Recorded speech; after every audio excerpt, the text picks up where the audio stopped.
I have with us Keith and David, authors of Gold Dust, How to Become a More Effective Coach Quickly. I'm thrilled to be joined by them. So you may see Jack jumping up, which is Keith's terrier, West Island Terrier. Just welcome him too. Keith, David, welcome. And tell us both about your journey. David, we'll start with you. And then Keith will roll with you. Thanks, Chris. Really appreciate you having us on. So, yeah, my journey,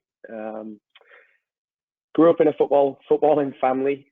My dad played. Obviously, he'll explain his journey as well, but he played. And when I was around, he was coaching. My mum played for England, which is a fun fact that not many people know.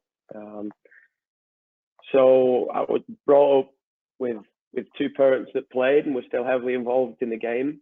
And I think there was only one option, and it was to end up playing soccer. So really, from as early as I can remember, I was playing. From the age of 7, was playing in academy. I was in an academy in England. Spent my time at academies up to the age of 15. Oh no, sorry, I would have been 14. I was an under 15. Got told I was too small, which back in the day I think it was a thing. The nice thing is now that isn't so much apparent. But yeah, got told I was too small, and at the point wasn't really. I'm not saying I fell out of love with the game, but it put a bad taste in my mouth, and I ended up going to the gym, personal trainer, and whatnot. But spent about a year or so out with the game at 14. Just played at school, and I remember going into year 11, which I would have been 15 at the time, so the last year of high school. Got asked to go to Wigan Athletic, and went there just to see how it was. It went well. Signed on and did a scholar at Wigan. Spent 2 years full time at Wigan, and had a lot of injuries through my period there. Played with some real good players, but I just couldn't stay fit. I ended up playing in Spain under Glenn Hoddle, which was fantastic. He was such a great guy and a really good coach, and the staff that he had around were fantastic too. So that was a great experience.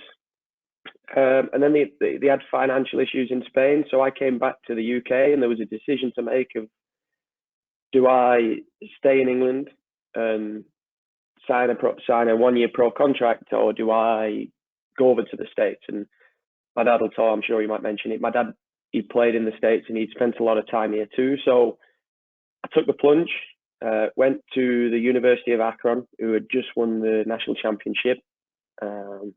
Played there for a year. I've made some great friends. Some of them, one of them who's one of my best friends now, who's captain the US national team, and we speak every week.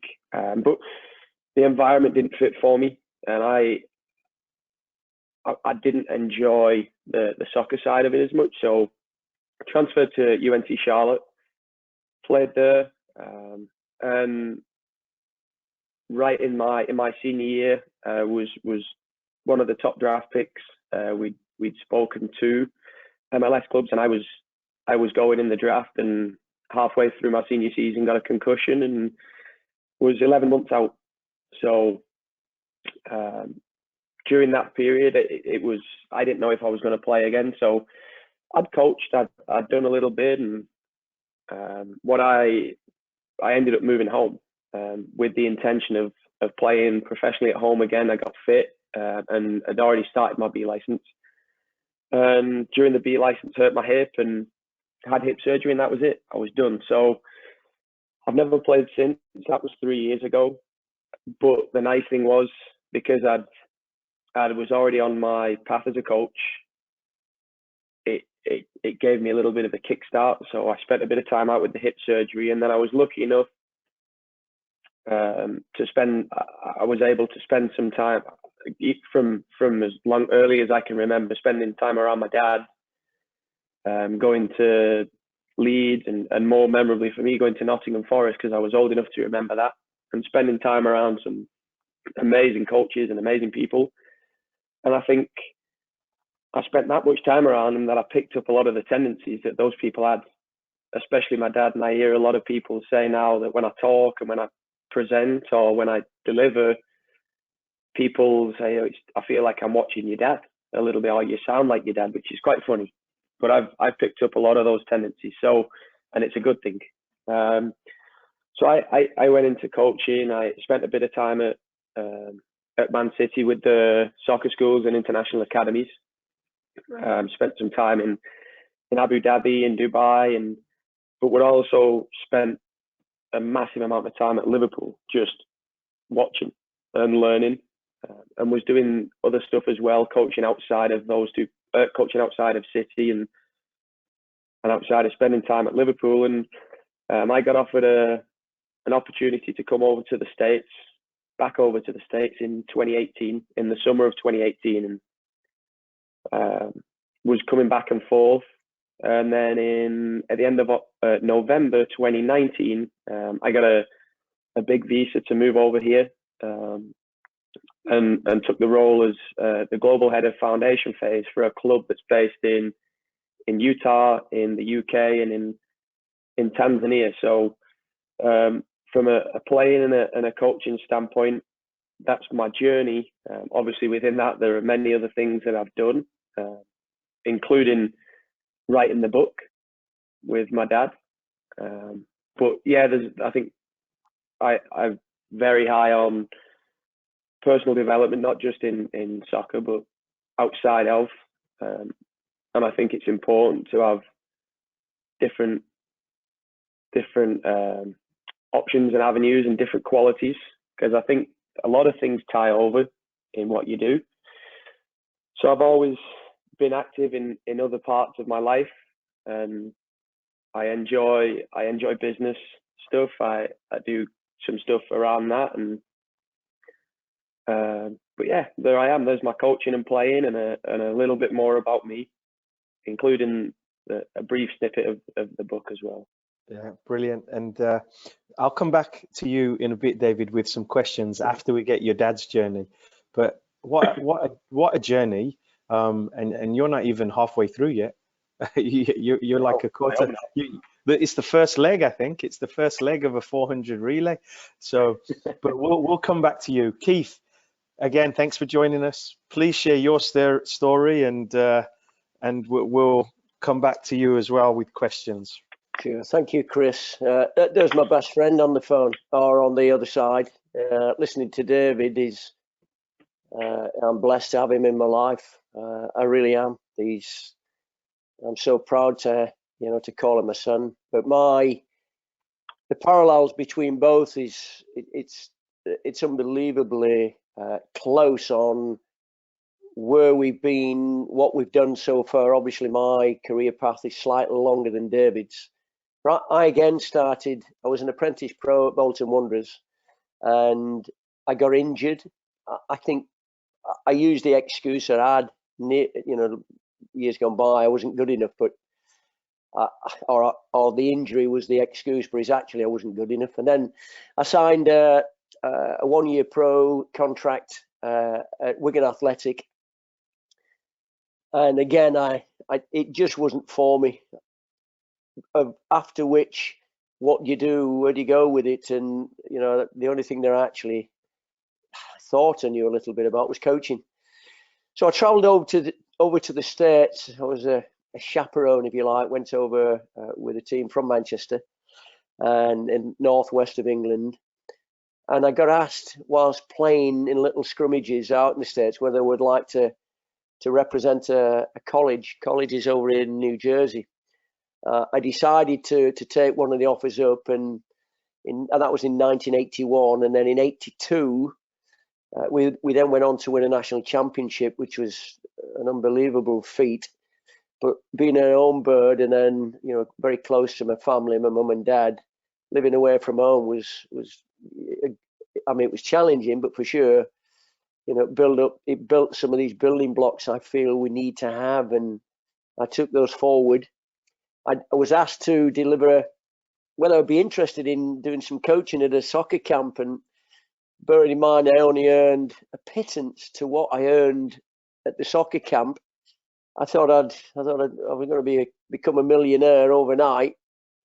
Worked a week, enjoyed the experience, and thought this is for me. I'm going to get myself involved in coaching. So in 1982-83 season over here in England, I decided to do what's called a level 2 coaching award, and was successful with that. And that opened up all sorts of doors and opportunities.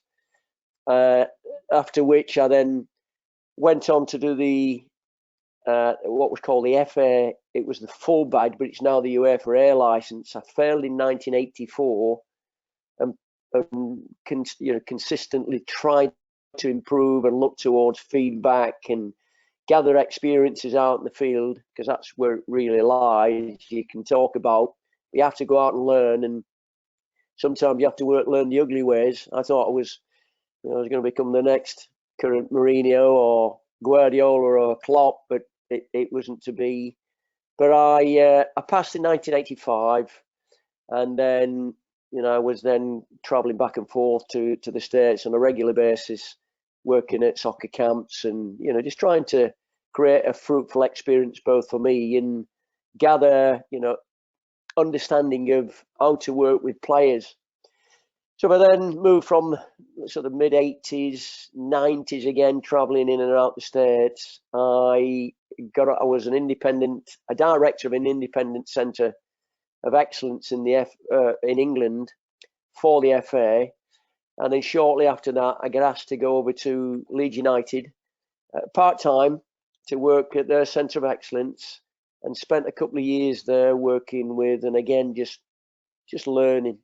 That's really all it was, on the field, learning, caring, and making plenty of mistakes. But I didn't know I was making plenty of mistakes. You just thought you got it right.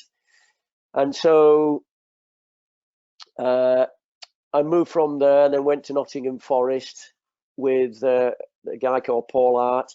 Again, only part-time. These were centre of excellences, and then when they became academies, I got offered a full-time role to become a lead role at one of the 14 to 16 ages, and I didn't take it. The money wasn't very good, and the distance, and then at a point in my life, my mum wasn't very well, so the time it was to go full-time wasn't appropriate. And then I fell out of love with it for a period of time, to then go watch my son play. He was at a centre of excellence or academy. I then watched David and became a dad, parent dad, looking from the other side of the fence. And I suggest probably making comments about coaches' decisions, and I was just enjoying watching what was taking place and what was unfolding in front of me. And then after that, I got involved in coach education, coaching coaches for the English FA. Again, part-time, and again learning a lot around the methodology and the process of how to deliver sessions, learning the ropes, learning to be around people, learning how to communicate, and and then from that I got offered to work at one of the largest academies in the Northwest, or probably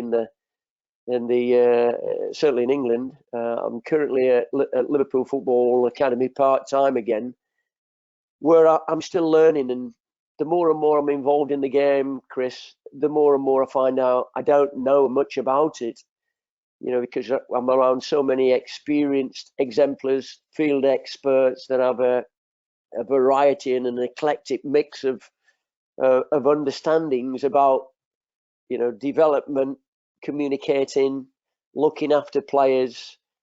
And it's as you know, and I think we all know, all the listeners, it's a long-term project. So I'm more in around the development. The result base is important to us, but I'm a development coach, and I'm after 37 years of this, I'm starting to gather a little bit more information, knowledge, and I'm starting to understand it a bit more. In May of this year, I was travelling back from London. I've been away on a course with my son David, and I decided that I'm going to write a book. It started 15 years ago, and I couldn't get past the first sentence. It was very challenging to justify to myself how to break through, and I got stuck. So May rang David, I'm writing a book, and he said, well, Dad, I'll help you. And that's how Gold Dust, how to become a more effective coach, that's how it started. That's the one. Yeah, been a #1 bestseller in the UK for a period of time, so we're really pleased with it.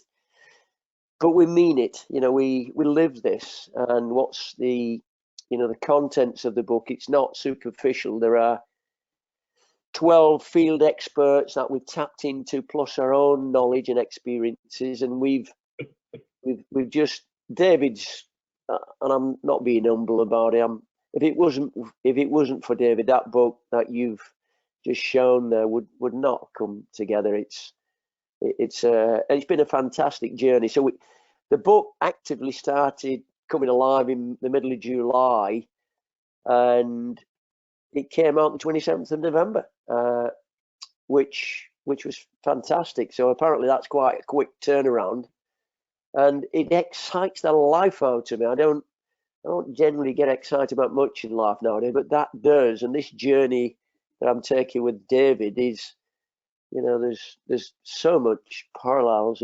Air license coach in the making,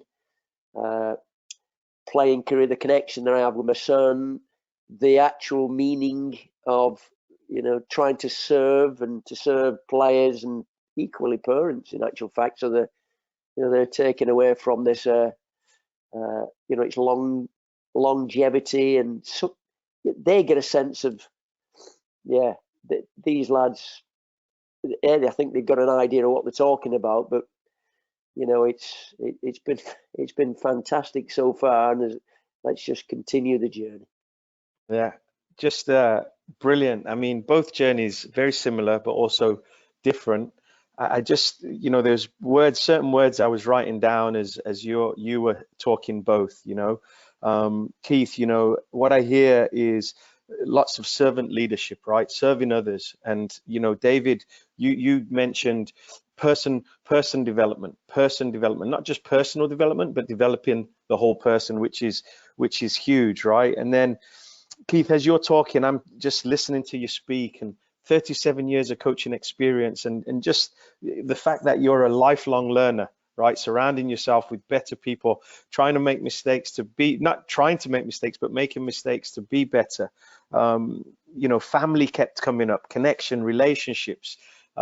Just, you know, I feel just talking to you guys, I can see the connection, and I think it's wonderful. And obviously you've gone into why you wrote the book and how the book came about. You said it started years ago, and then David helped, right? And then from July to November, it just happened. And it's obvious to see how it happened. I mean, it's been in there, Keith, for a while, and then David had the ability to unpick that lock, right? He was the locksmith in this case, and said, Dad, we'll put this together. But, you know, in talking to both of you, I feel like I've known you for years, and that's a testament to you both, on how comfortable you make people feel.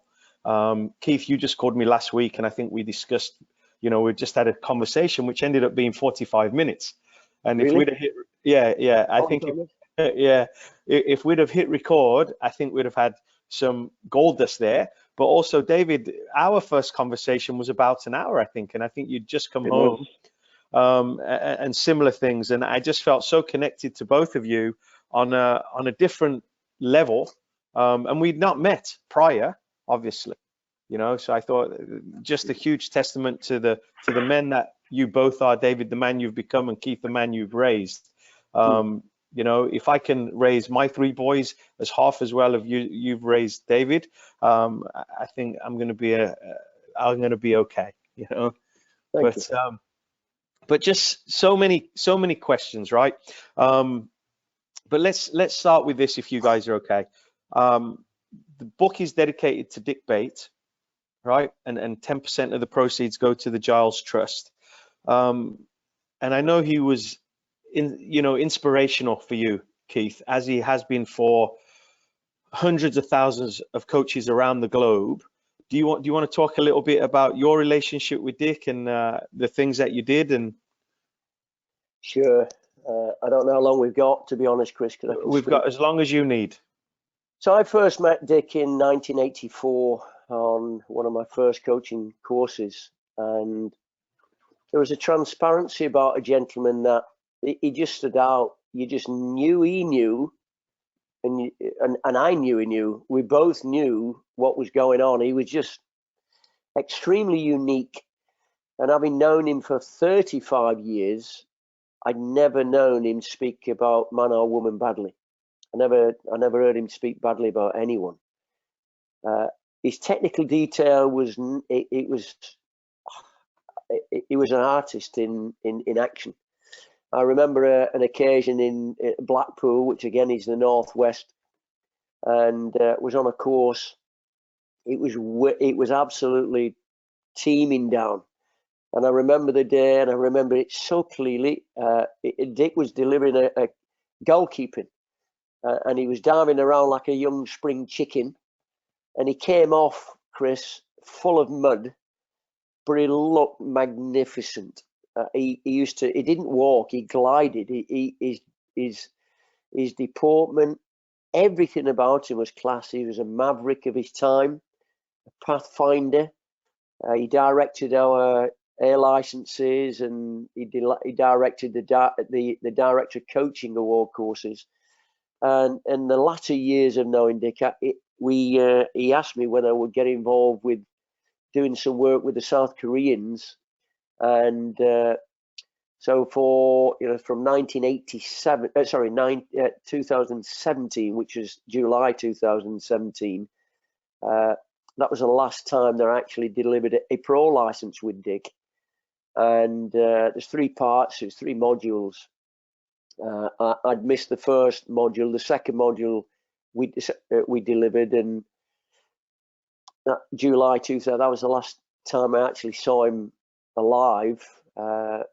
We came back, and there's another colleague of ours called Gary Phillips, who's a sports science guy, super guy for Gary. And we had to pick up the 3rd module, and I'd never directed a pro license course. I'm not a pro license. I'm not a pro license holder. But to be asked by Dick to work and present on that was I took that as a real compliment. So when we delivered the last module of the pro license, which was November in 2017, it was in Dick's absence, and he touched people's lives in such a profound way. The South Koreans, they massively missed his presence, as we did. And then, he got a brain tumor, and then, in 2018 he passed. So that connection that we had was, when I say special, there's a part of my life when he passed. Part of my life went with him. I miss him immensely, as I'm sure many others do as well. But when people can leave a legacy like he has, where he'll travel the globe, and so many people have said so many nice things about one man, but genuinely mean it, it just shows the power of what one source can bring. And so in Dick's passing, we started to write the book, and I remember sat in Starbucks with David, and we're trying to piece together what we're going to do. And it was I dare say it was David's idea, so I'm not taking claim to this. He said, well, why don't you dedicate the book to Dick? And I had a moment. I'm not ashamed in sharing with you, but I did have it was quite a powerful moment for me. I'm not saying it's an epiphany, but it's certainly a moment where it connected deeply, and I had to go outside to collect my thoughts. Came back in. Yeah, let's make that happen. Well, it sounds right, fits right, feels right, and then rang Maggie, Dick's widow wife, and just asked whether she would, whether she would give consent to that. and then that was it. You know, that we then the cogs of it all, Chris, about the monetizing of it, we didn't have that together, but we knew there was some type of funding that needed to come from the book. We didn't know to what value, and then we decided as 10% of the profit from the book will go into, as you've already alluded, 10% of the profit goes to the Giles Trust, the brain tumour fund, which looked after Dick in his latter days. And you know, I'm really so passionate about that. As I'm talking about it now, it means so much. Yeah. Because of the power of a soul. Anybody that's listening, if you get an opportunity to look up Dick Bate on YouTube, or you do so. He's never met anybody like him. And I get goosebumps just listening to you talk, because I was in his presence, and he was always kind enough, regardless of how busy he was and how many people were around, to give you a little bit of his time. Do you know what I mean? Time he didn't have to spare per se. I would be at the conventions and I would follow him around, and Mr. Bate, could you sign this? Mr. Bate, could you send me your PowerPoint? And I was blessed enough to meet him and Maggie and spend a little bit of time with them and exchange some conversations. So everything you're saying is spot on, and he did glide. He glided. He had an aura about him, didn't he? And just tracksuit on the pitch, and then immaculately dressed, presenting with the almost the blazer and the FA badge and so on and so forth. But if I can share with you, we again, I can remember this so clearly, and it's not the first time, but we were in South Korea. We're in a place called Paju, which is like one of the national sports centers, national soccer centers, and it was a theory session. So we'd been outside. It was extremely humid.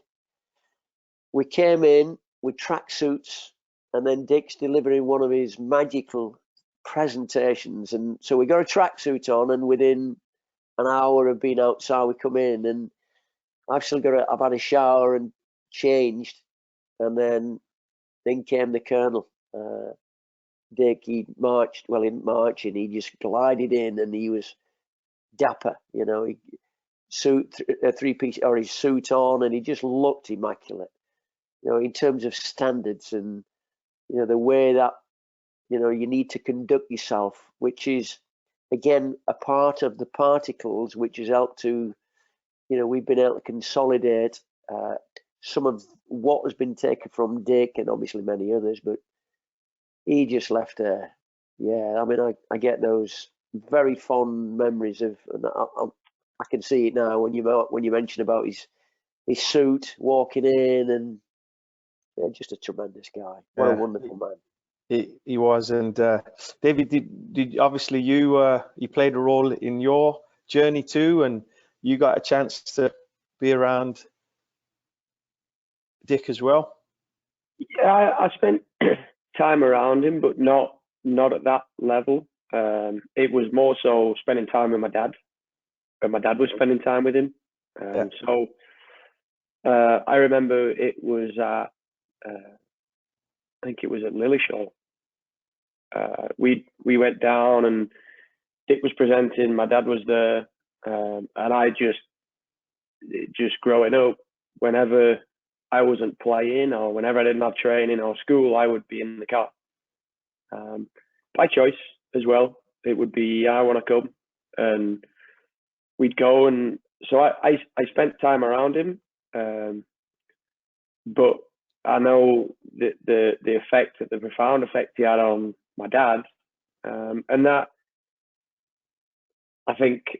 So I touched on earlier about how I, after spending so much time, took characteristics from my dad, but I think it went the same, where he spent so much time with Dick that he learned and took characteristics from Dick that he wanted to use. And I think that it gets passed on, because you see what works, and you see what's effective, and you take it. And for me, I grew up seeing what exemplars look like, and even at the time I might not have understood it properly, but I would see it in essence, I would steal it, and because it works, and I see how players interact with my dad. I see how other coaches interact with him. I see what people say to him, and they say it for the right reasons. And I look and I've just observed it, and I look at it and I think, there's a reason, and I've got to find out what it is I can do to become like that. And I think that whenever you see somebody that's excellent at what they do, it's important to know why they're doing it and what the reasons are behind it. But if you can take some of that and use it in your own development, and use it to help other people, then you have to, for me. Yeah, absolutely right. So the book, David, there's so many great stories and so many great quotes in it. One of my favorite quotes is in there, the Maya Angelou. Do you want to talk a little bit about that one? Yeah. And we'll get into some of the stories. Yeah. So that it's my favorite quote. I actually think it's my dad's favorite quote as well. Among many other people now. People may forget what you said, people may forget what you did, but they'll never forget how you made them feel. And I first heard that in 2011. I saw the quote and it had an effect on me, and it's a screensaver on my laptop. I sent it to my dad, and it's the footer in his emails. When he sends an email, the quote is in it. But I think that quote just runs true in all walks of life, in everything you do. You can say stuff and you can do stuff, but in reality, it's how you make people feel. And when people feel good, you're more likely to get more out of them anyway. And I think, like we said, it goes throughout in everything you do, whether you work in business, whether you work in service, whether you work in sports, it's massive. But if we look at, people talk about the sharp end of sports and how it can be cutthroat and whatnot, but in the book itself, so there's a guy called Justin Holbrook who was a rugby league coach. He's the most successful coach in the rugby league era in England in regards to win percentage and what he achieved in the 2.5 years he was in the UK, and we got to know him really, really well. And it opened my eyes, because when you get to the sharp end of sports where you have to get results, because if you don't, you'll be out of a job. You still, if the players feel good, they'll likely perform better. And my dad, he actually mentioned something to Justin, and there's a lot of things in the book where he's mentioned stuff to Justin Holbrook, but one of them was, do the players play for you because they want to or because they have to?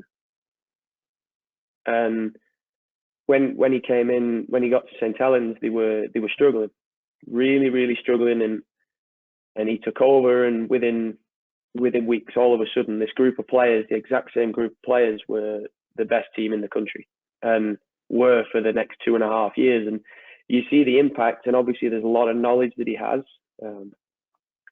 but it went beyond that. It was how he was as a person and how he made his players feel. And I've as a player, I've heard, but I've also experienced this thing of breaking people down and breaking players down, because you then have to build them and mold them into what you want. And for me, as a coach, our job's we're not here to break people down and fix them and make them exactly what we want, because everybody's different. For us, we're here to help, we're here to guide, and we want to make people become even better than they already are. And we want to make them feel good about what it is they do. And, the sharp end, it's results based, but youth soccer is different. As a coach, I think you see it a lot, where you'll have people that are treating every game like the World Cup final. And for me, it's not about the coach, it's not about the ref, it's not about the parents. What they do has a massive, massive impact on the kids, but it should just be about the kids and the players that we're dealing with. And I think for coaches, I think you have to have a purpose in what you're doing. And I've asked myself this question: is what is my purpose? And for anyone listening, what is your purpose when you're coaching? Why are you doing what you do? And for me, in the level that I'm at now, it's development, and winning is important. Don't get me wrong, but it's development. But regardless, I think my purpose is to create an enjoyable and competitive and challenging environment. And within that, I want the players I work with to improve, but I want to be the best teacher I can be to help my players and the coaches that I work with and mentor develop. And I want to make them feel good about what it is they do. And I had experiences where I didn't feel good about playing soccer, and I learned massive amounts from that. I would never want to subject my players to what I experienced. And we talk about it in the book. You can learn from positive, but you can also learn from negative. And my negative learning experiences have played a massive part in who I've become and what I want to continue to strive to become. And that's been a big part of the fuel that's built this fire within me. And it's not to say I'll always get it right. I may say, and I may do the wrong things at times, but my purpose is to make those around me feel good about what it is they do. And I live by that. I think it's so important. I think the quote we've mentioned, it's my favorite quote. I just love the meaning behind it. And I want to feel good about coaching, and I want to feel good about helping and developing other people. But I also want to make them feel good about it too. Brilliant, brilliant. So I think that quote is actually on the wall in the National Development Center in Kansas, the U.S. National Development Center. And a couple of things to unpick there. Obviously, knowing your purpose, knowing your why, which you clearly know. Rush has 11 human core values. February's happens to be enjoyment. You said you want it to be enjoyable for every person, right? And everybody to feel good about what they do.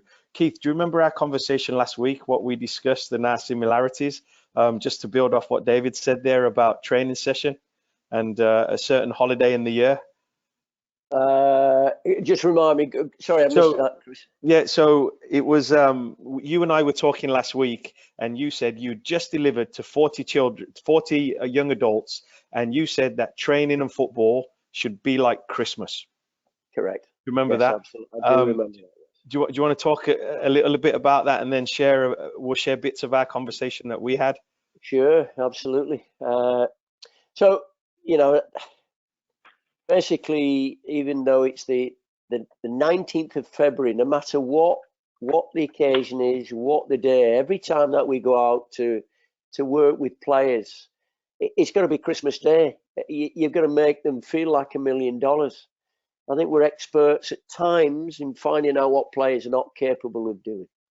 And by doing that, we actually make them more inferior, and the attrition rate goes higher and higher. We're all experts, but effectively what we've got to do is, if we're leaving them with a negative, we're creating a memory in there, and that memory could be the last straw that breaks the camel's back. It could be where they've had a shot or they've had a pass and then we're on the case all the time. What we've got to do is, we know that that's occurred. It has happened. We know that. It's a fact. But it shouldn't be resolved by what they didn't do. We've got to replace it with something of greater importance. We've got to help them and articulate, we as coaches, have got to articulate what the message is we're trying to impart, but articulate in such a way where the players actually understand what it is that they've got to do to improve. We know that they've made the error. So every time that we go out, this Christmas Day feeling that you've got to have it, we're not talking about flowers in the mouth and making them, it's fluffy. It's got to be competitive. The players want 3 things from us. They want 3 things from every session. They want bags of touches, they want bags of games, and they want shots. Now, within that, you're gonna be doing the defending 1v1s, but we've got to look towards doing things on a constructive, positive way. So the sharings that we had last week, Chris, was, and it seemed ironic because you'd also shared a similar experience with me, and at that point, I was actually delivering at a university, and I was presenting in Manchester University, and it just it seemed coincidental, because you'd brought up this Christmas, presents, and I'd actually mentioned it in front of 44 students, where today's Christmas Day, and when we leave the players, we've got to give them a present, something they can take away that can help them, that can take them on this journey. It might be just the smallest of things to us, but it's massive to them. So effectively, when we do say anything to players, if we're going to give them something constructive, or we're going to say something that's going to be destructive, we've got to be careful on that. We are custodians of this game. We've got to look after it. If we don't look after this game, we're going to lose a lot of players because of our ego, because of our lack of understanding. We're not saying things to hurt them. I get that. The intention, however, or the outcome from the intention might not be positive. So leave them with something of greater importance. It's Christmas Day every time you're giving them a present, every session. And it might be something bespoke, because I think in general, we're asking players to keep the ball or pass it better, or I hear this term quite a lot, which I don't believe exists, but create space or getting to space. Well, we're already in it. You can't create it. It's what you do in it.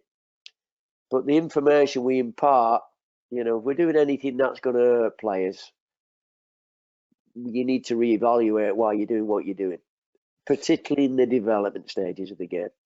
I know when you go into result base, that result is important, because within management, if you're going to manage teams, you certainly don't go out and buy a brand new carpet for your office, because you're not going to wear it down. So results are important. We know they're important at all levels. But it's how we go about getting the result, and how we look after the development of the game, but more important, looking after the individual. That is, we've got to look after the game more. And I think there's lots of intentions that are right, but just think about and reevaluate. David mentioned you've got to know who you are, and you've got to know what you stand for. Your feedback, if players are not responding, we need to reevaluate. Is it them, or do we have to look ourselves in the mirror and go, maybe, just maybe, it could be me? Because if they don't know things, that's not their issue. We've had a game today. We played in a tournament, and certain players on the park are going to make errors. And in this particular case, it was 1v1 defending, and I had to put my hand up. Listen, you might not know the answer, the players this now. If you don't understand, is it because of you, or is it because of me? And I had to take one on the chin and go, it's probably me, because we haven't given you the bespoke, that little technical detail that can help you, to be not as naive defending. You don't always have to win the ball. So I take one on the chin, and then we crack on, we move on. So that it was a great little conversation that we had, Chris, and I thank you for reminding me about that, because we're, as I mentioned earlier, we've got to look after the game, but we certainly got to look after the young chargers that are playing within it at the moment. Absolutely. And, obviously there you said so much rich information, right? Obviously we're custodians of the game. We have a duty and a responsibility to keep children playing. I don't know whether the dropout rates in England is as high as they are in the US. 75% of teenagers are dropping out, which is alarming.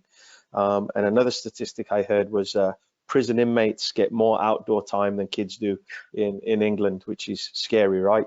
But just the book is filled, and we could go on for hours, right, about the chapters and stories, and but I also want to be sensitive of you guys' time and our listeners as well. But chapter 1 without going too much into the book, because we don't want to give everything away, because we do want people to buy it and read it.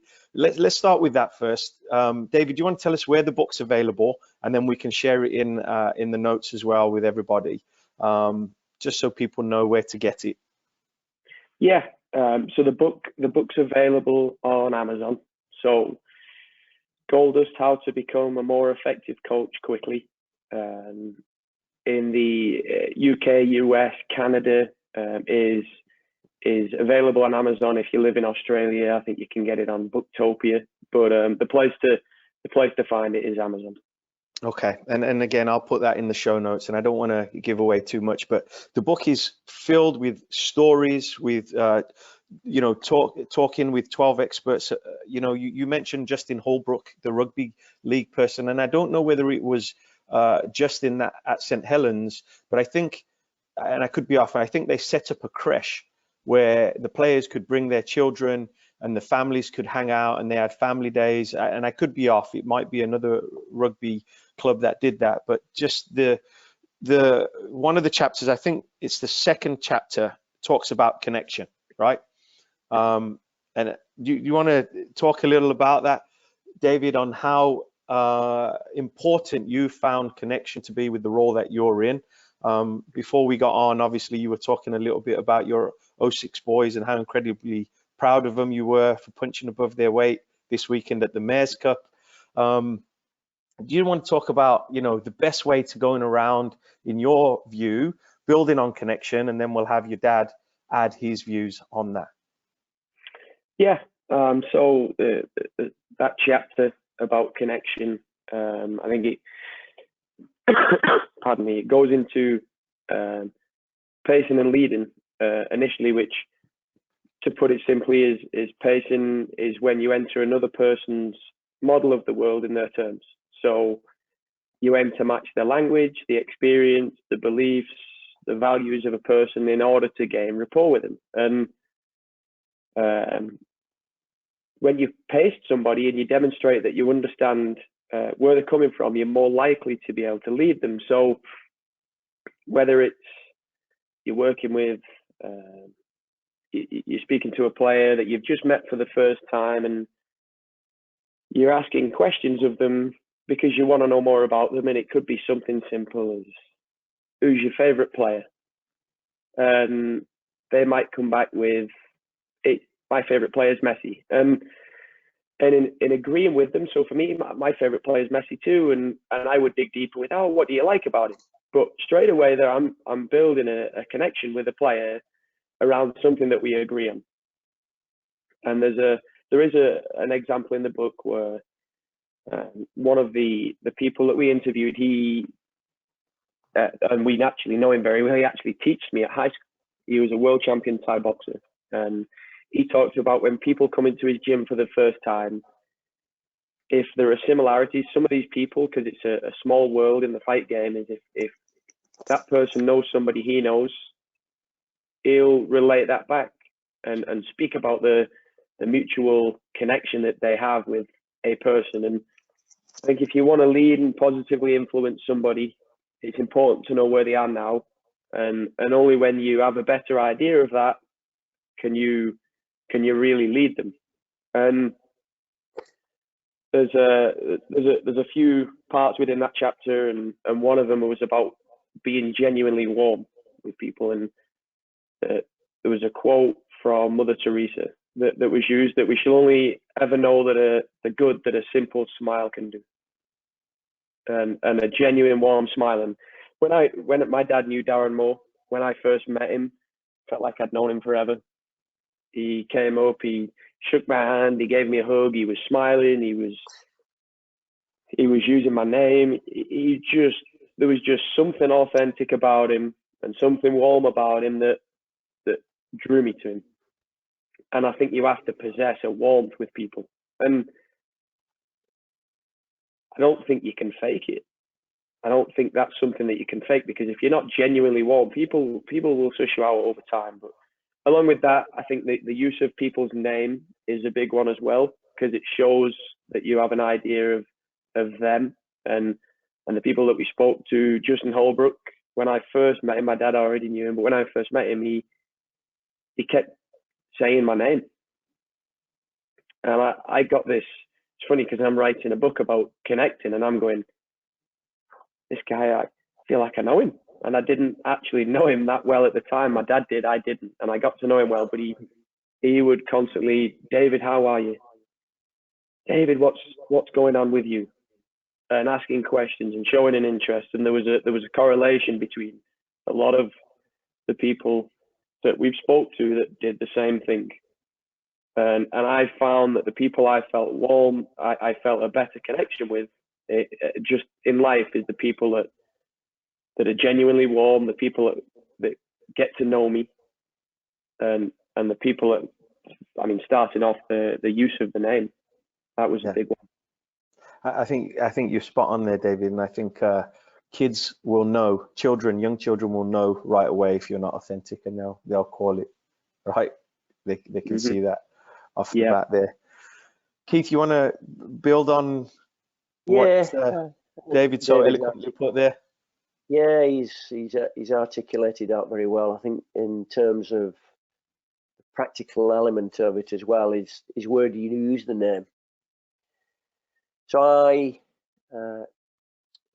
some years ago I got asked to deliver one of the FA. I'm not a psychologist, but David, in terms of personal development, I think there's an enrichment and empowerment process and programs out there in addition to football that can bring so much colour within the game. But I was delivering on, it was called the Level 4 Psych course. It's predominantly it's a theory based, Chris, but practical nature, and it's where you use the word and my particular slot on this 4-day course was, or one of the slots was delivering communication and the effects of it. So, where do you use the name? Well done, David. Well done, Chris. Or Chris. Well done. So where you use the name, does it have an impact? And then the volume and the tonality and the intonation helps to resonate, or can help to resonate and build this connection. It doesn't mean you're going to get it. It just means as you're connecting, the connecting comes from actively listening. So we'll ask questions of players, or the players coming off the car park, and you start interacting with them. Are we actively listening to what's actually being said, or are we're just taking that as a cursory, nothing's happened, and you're not? It's whether you can regurgitate and then reignite them and bring them back into the party, and so you like this music. And so the connection isn't any one piece, it's a piece of many little jigsaw puzzles, but for sure, playing and experimenting with the word, with the name first, Chris, and then the thumbs up, then comes through an action, or just saying the name without any energy, might not invite them or engage them at all. So if I was to say it the opposite way around, where well done, Chris, and then you're looking around thinking, what have I done? So listening to what's going on and using certain words that the receivers providing and giving back is important, because at times it's the silence between the notes that can make a big difference to us. And what we do as coaches, we've got lots of knowledge and information to give and to pass on, and sometimes we might need to keep those in the pocket. We don't have to give them everything. Small little bits, but listen with intent to want to learn more about them. Because the passage of the footballing element is one part, but to get most from them as a footballer or a soccer player, we've got to get to know them a little bit more. Keith, I think you're absolutely spot on. I think we have to know our sport, we have to know ourselves, but we also have to know who's in front of us and what their needs are, as opposed to coming with our session fully planned and devised, and then thinking, what am I going to impart on these participants, right? What are their needs? So listen, we've been on an hour. I think what we need to do is have a part 2. I just want to be sensitive to you guys' time. I know I'm not sure whether you're running out to a session today, Keith, but there's just so much. The book, I fully recommend. It was unputdownable. It was unputdownable. I think I read it in like 2 days, and I couldn't put it down, and I just loved every stuff in there. I've got little notes in here, and this was on page 51, is why do you play this sport, or what are you aiming to achieve? Little questions and things that people can take away that you can instantly implement into your coaching and just propel you to become a more effective coach quickly. And I can't thank you enough for, number 1, coming on, number 2, sharing the book with me, which, David, you kindly sent and signed, and Keith, when I come to England, we'll get together for a coffee and I'll get your signature in there as well. But how can David, how can people reach you? Keith, how can people reach you? We've talked about the best place to get the book is on Amazon. And then if you tell us how to reach you, and then I'll leave the closing words with both of you guys. And I just feel so blessed to have that our journeys have crossed, and we've crossed paths. So yeah. So in regards to reaching out to us, there is an email on the back of the book, but also I think the best place now, especially nowadays, is probably Twitter. It's funny because my dad he didn't have a Twitter up until after the release of the book. So if you can, you're gonna have to follow him and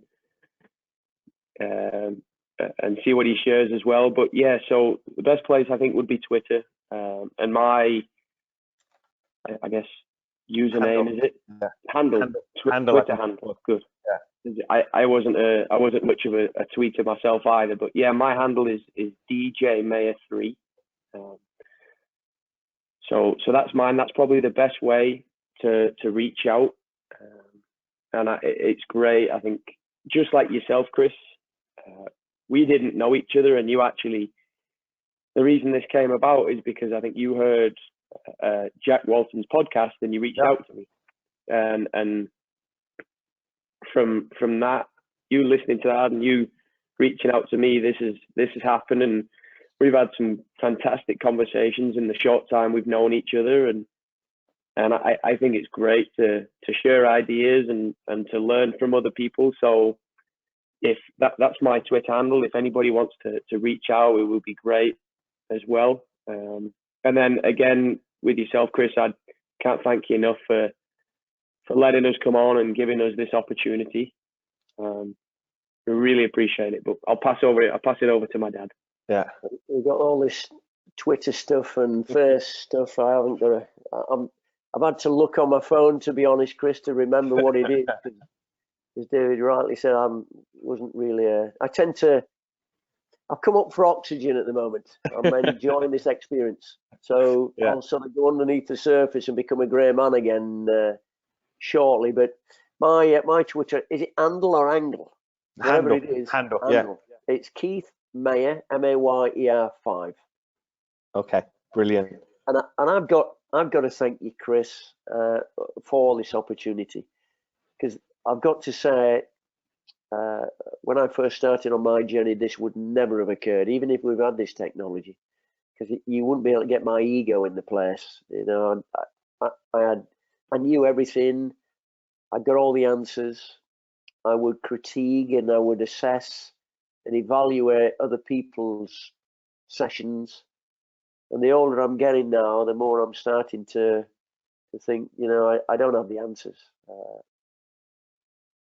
But having a lot of experience on the floor and on the field and with people, I'm starting to open up a lot more and a lot easier. And you've mentioned about one of the chapters in the book, chapter 1, that really is, having done a case study with a player some years ago, that actual chapter is effectively me. It's called the Lone Wolf for those that haven't got the book. But as coaches, I think we've got to have this lone wolf experience where you're in the wilderness on your own, finding your feet, thinking you've got all the answers. Well, when you meet other people who have got a far more in-depth knowledge, you've got to get around those and you've got to ask the appropriate questions and ask them in a manner where it's receptive. It's not aggressive.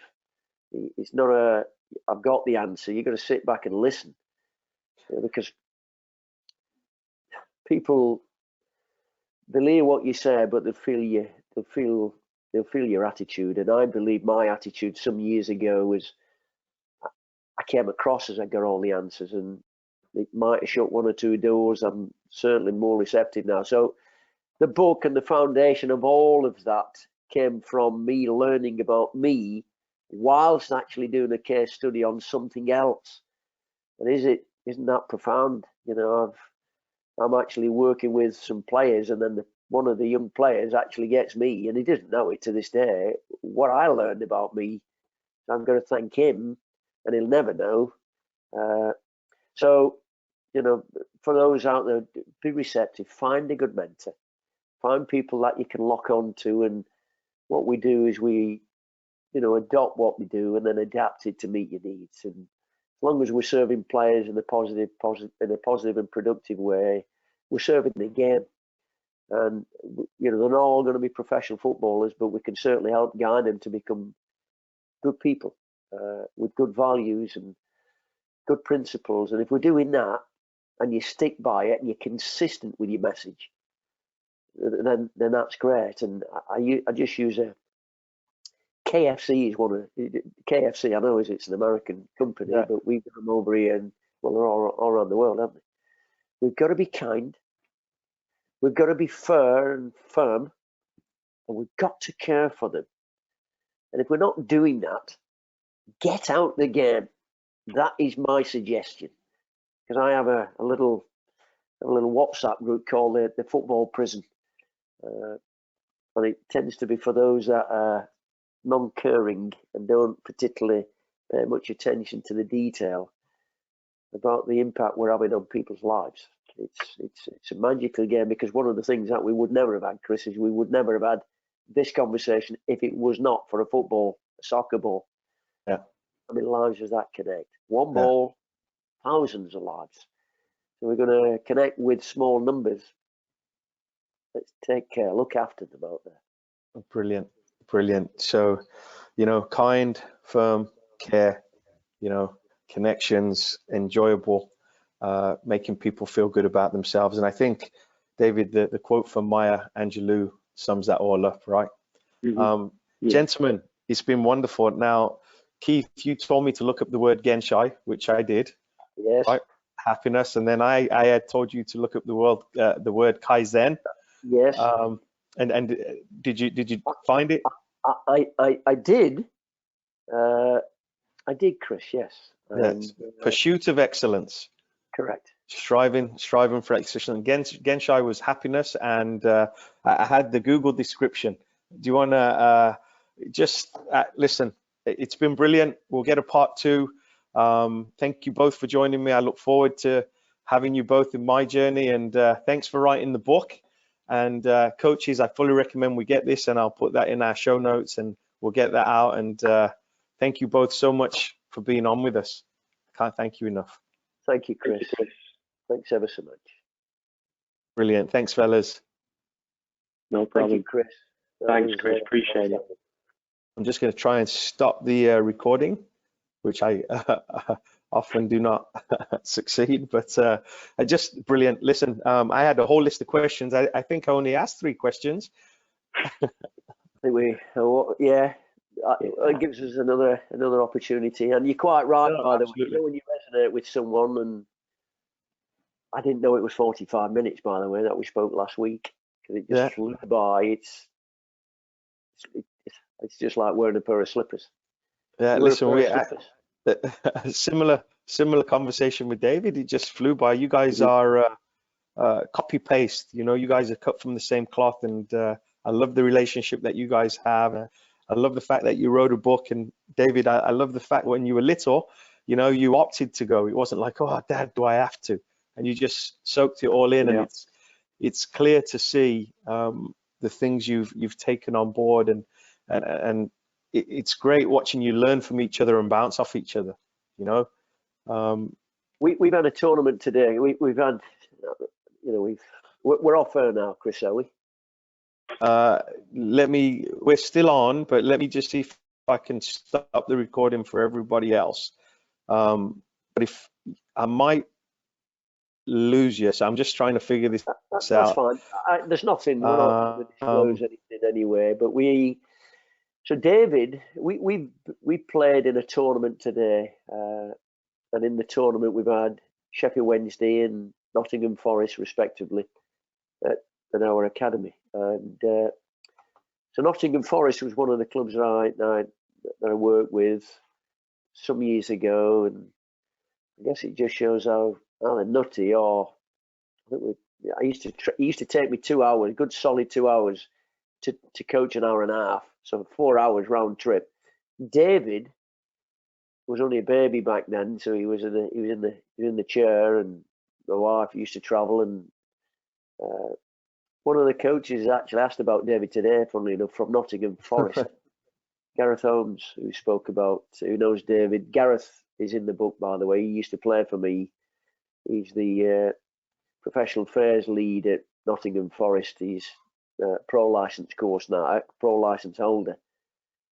And he's such a wonderful man. But he spoke and does remember, because we've not just become friends off the park. Well, we have. I mean, we become very good friends off the park. But that relationship that you have with your players, as you're walking down the street, you know, when you retire, or we retire some years down the line, you know, do you want to be walking down the street with somebody walking the opposite way, or do they come to you fondly? And Gareth is one of those that I remember him fondly, and we do communicate quite frequently.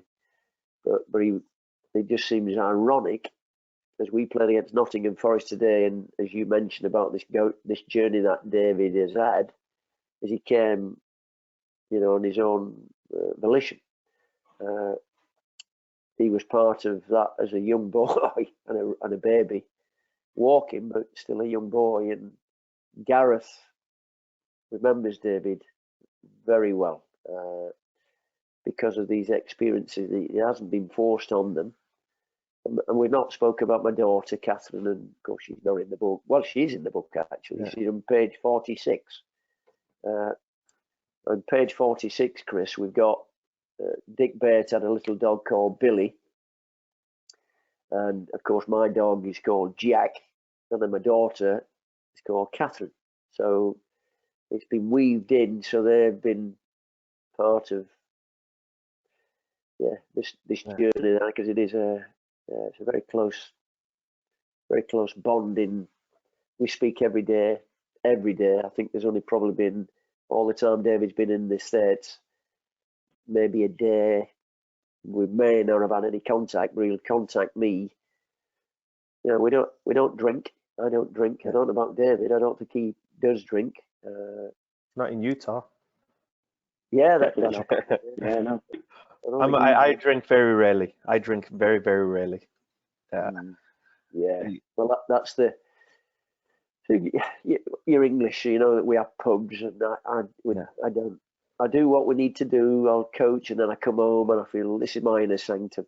I feel at home or at peace when I've got my close family around me. And whenever there's any joy or fun at Christmas time, I'll tend to be at the background. They're having fun at next door. As long as I can hear that laughter, that makes me feel good about myself. I don't get involved in their games and antics, but as long as I got my dog, little Jackie boy, he's been quite. He was great, well behaved. It's because you let him in. That's right.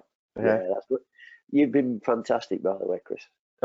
Thank you. It was easy with two guests like yourselves.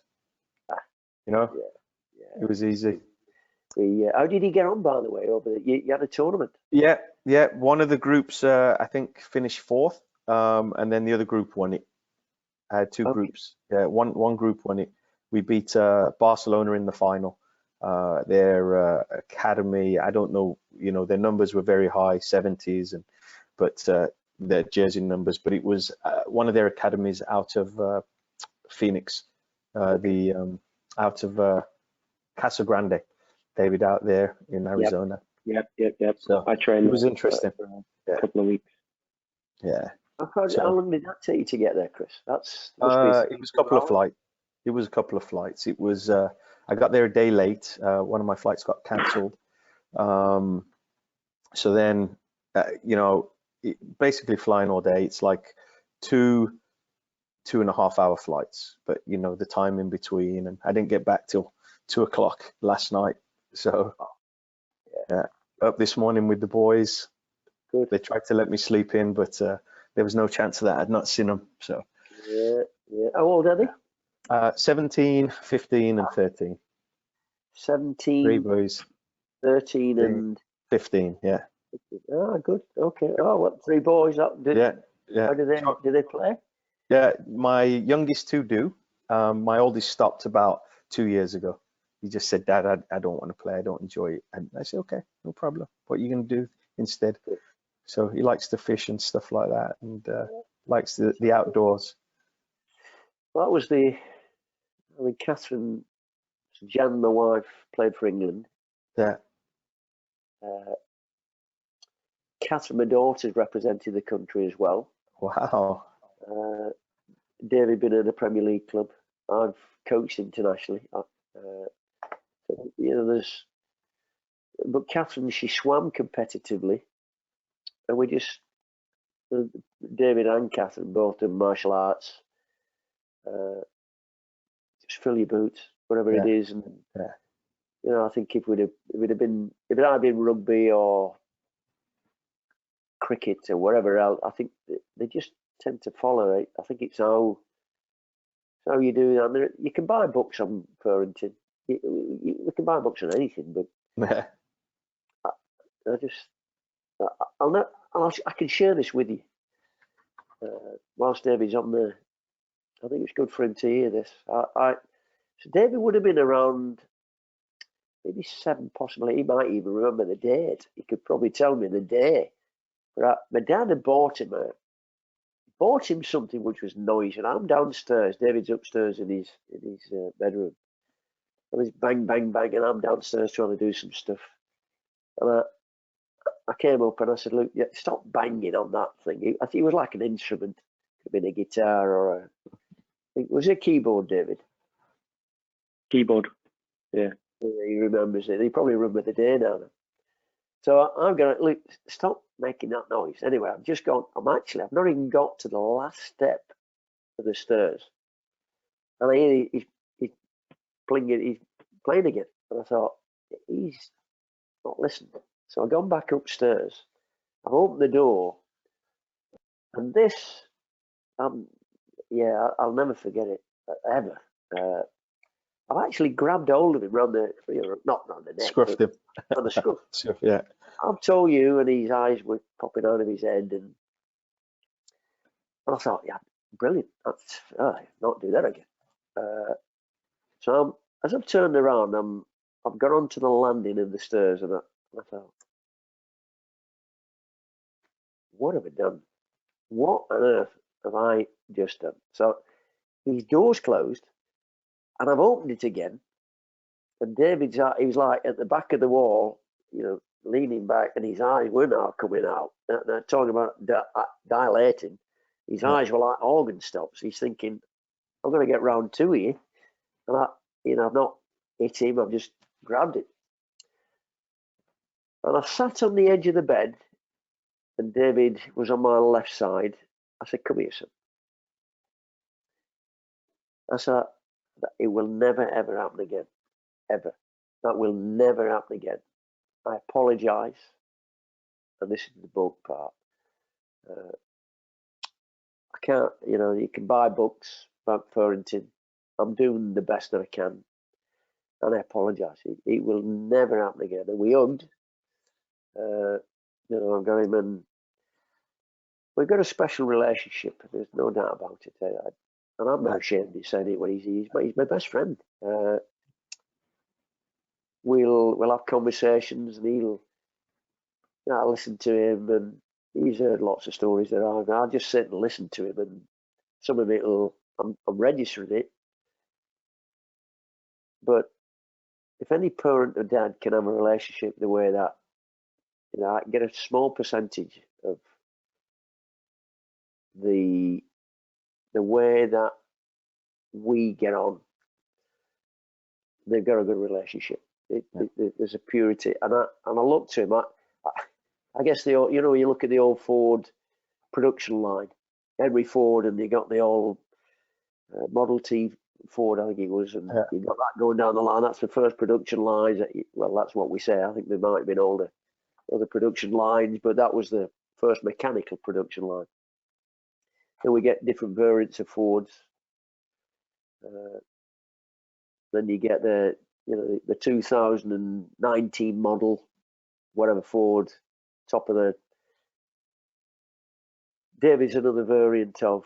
He's taking whatever experiences that he's gained from being around. I think exemplars, because we're not alluded to the personal development stuff, which I've been around a long time. David was also one of the youngest. There's a guy called Tony Robbins, who's a peak performance coach in the US. Massive. I mean, massive in stature, 6'7", but huge persona, and very positive and productive, and wonderful experience.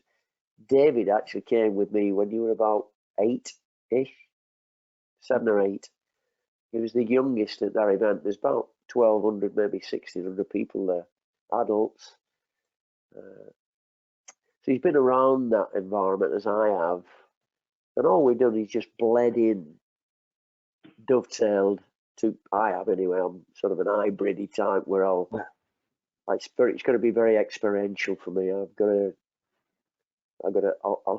take bits, and then I've got to then feel it. I've got to get it on the deck and see how it works, and equally around people. So it is a unique relationship.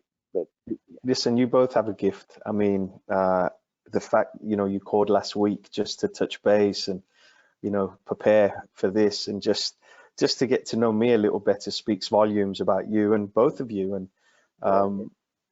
it's David is a mirror image of you, just younger, right? Yeah, and right. adding his own experiences, so he's like an old school, new school Keith, Yeah. as well as his own thing. And I mean that in sincerity, David, as a compliment. Yeah. But honestly, like I said earlier, if I could have just a smidgen of the relationship that you guys have with 3 of my boys, it's going to be very, very special. And I look forward to watching them grow and become men like David. And Keith, what a wonderful job you've done as a father, and of course your wife and Catherine as well.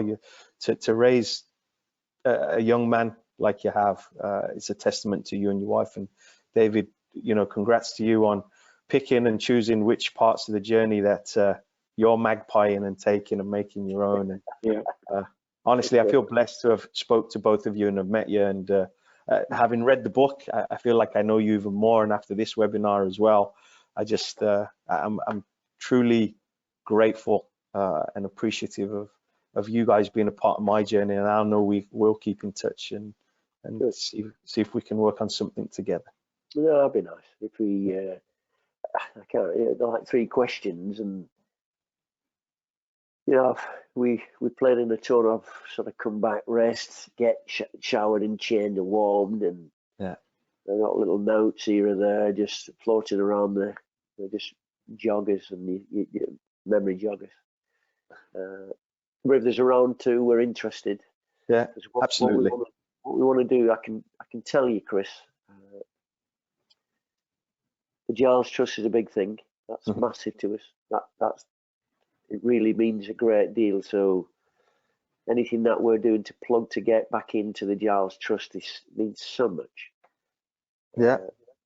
That'd be fantastic. But we had a real big, an outcome, and was fortunate in 2009.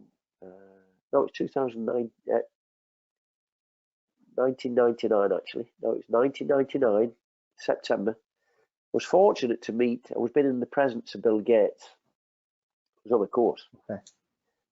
He was in attendance. I didn't meet him personally, but we were talking. And there was also a colonel from the US Army called Norman Schwarzkopf.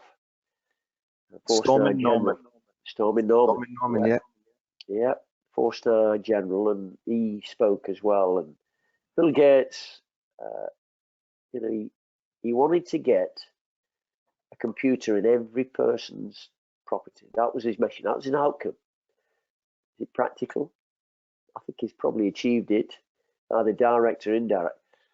We want to get this book in every coach's shelf because we believe it.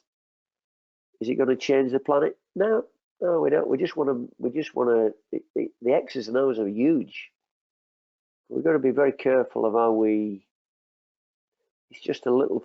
It's a stepping stone to bring alive what actually works rather than theory. There are examples within it. We want to get it on everybody's, and you know, we want to. Tomorrow we're on not Talksport, 5 Live BBC, which we've been asked to go on. Yeah, it is. It's a compliment to, you know, people realising what's going on, but it's becoming a mission for me. I don't get excited. Now I'm excited. We want the book everywhere. We don't want it out there just because of the sentiment. You know, it means a great deal. We want it there because it adds value. But if it does do that, then it's done its job. It's because we've got there's another book coming out as well, and it won't be out yet, and David will talk about that. Because there's not a prelude to it, but there's another book which will have parts of, it'll leach out certain things around this, you know, gold dust. So yeah, I think it's important. I think it's important for you to know what our outcome is. Yeah, we do massively care, and when we genuinely reach out to you, we reach out because we want to, not because we have to. Yeah, I know that. I'm going to tell you that. Because as busy as we are, I think we'll always create time for, you know, you resonate to people that who are like you, and if you like them, it's because there's something similar. So it was been wonderful. I thought the way you conducted it was, and I don't know what the reach is. I've no idea how many were there, or how many's listening, or how many were listening.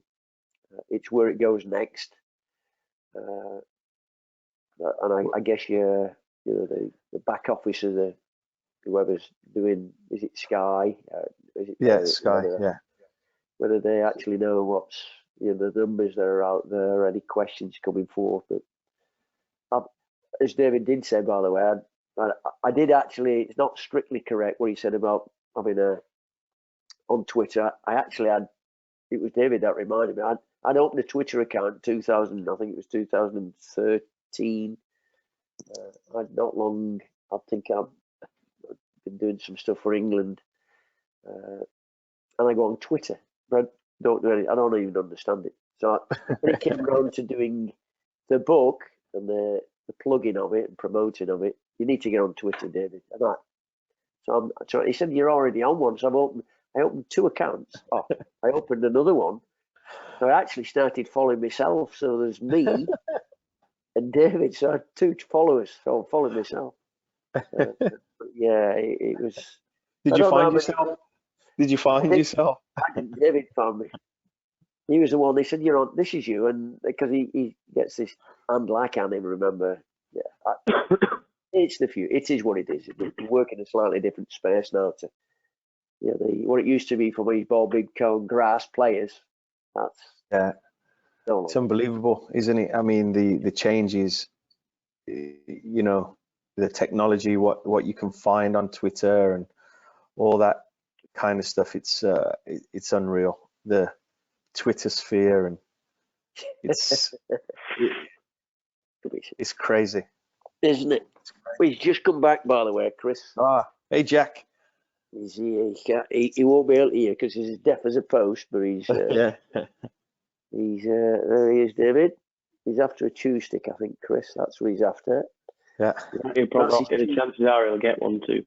No, he won't. No, he won't. Well, gents, listen, I can't thank you enough. I'm going to let you go. We'll do a round 2. I look forward to the book 2, and I'll be in touch with both of you. All right. Thanks. Be well. Thank you so much. Take care. Thanks, See you, fellas. Speak to you soon. Bye bye. Bye.